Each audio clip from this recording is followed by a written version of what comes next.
leave the kids at home. No, no, I'm not talking to you guys. I'm talking to Sylvester Stallone. Next time, leave the kids at home.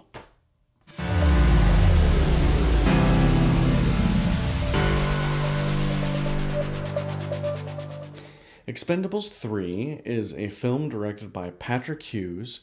I, I don't know who he is either. Um, and it stars Sylvester Stallone and a whole bunch of other people. I go look them up. I'm just gonna put them here. So the movie is about the Expendables, this mercenary group from the first two films, and they come across an old nemesis. Stallone's character decides to put together a new team with some younger people to go after him, and then the plot basically goes from there. There's plenty of action to start off the film, and the old crew gets back into it right where they left off. There's a lot of mayhem and awesomeness and explosions and whatnot, and there's a lot of fun to be had. Here's the thing.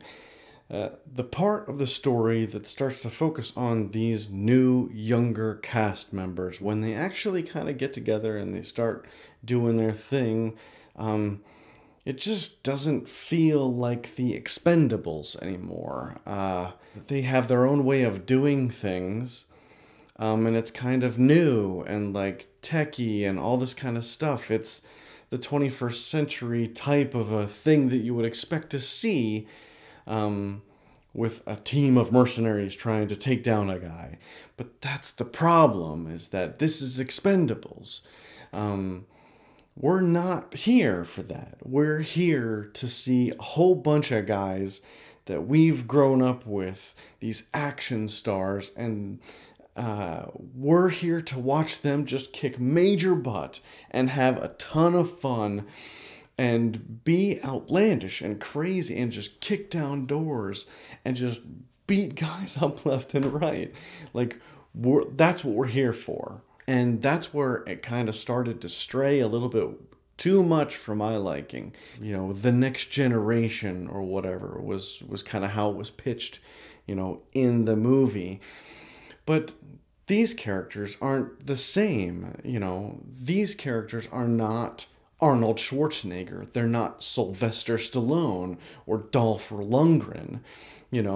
It's Kellen Lutz. And, Victor Ortiz, great boxer, not exactly a great actor. It just doesn't work the same. These guys in these movies are like living legends. And that's why it's fun to see them.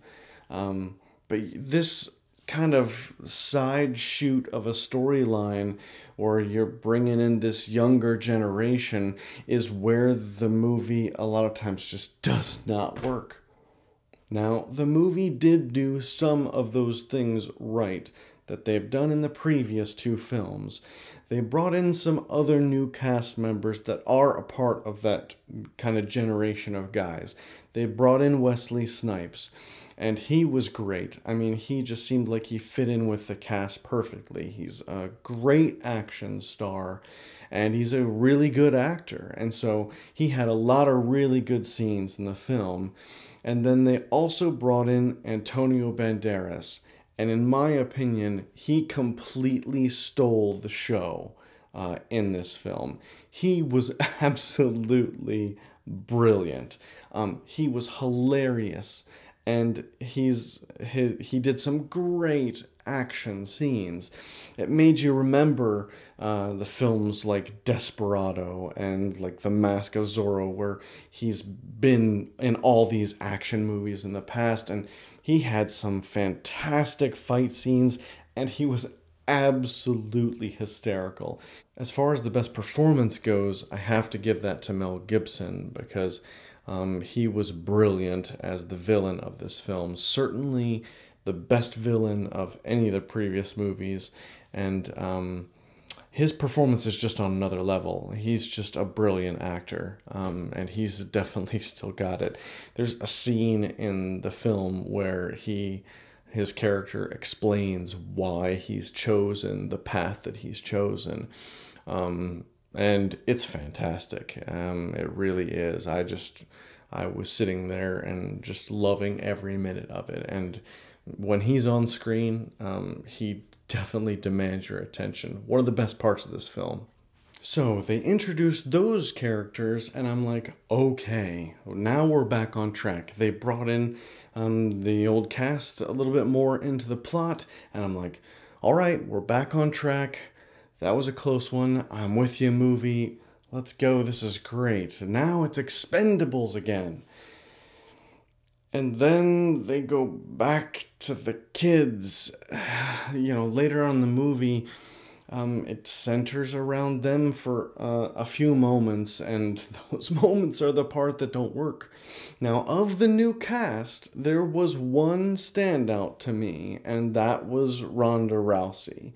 She was the only one of the four that I felt seemed to work in the group. Her action scenes were great because her specialty is fighting. And so it fits in well with Expendables when you've got all these guys, in all these great action hand-to-hand combat scenes. And she's doing the exact same thing. And that's why it worked. And also she had some good scenes. There were some moments that they gave her that maybe they didn't give some of the other guys. But I felt like of the four of them, she was the stronger actor. And two of the other guys are actors.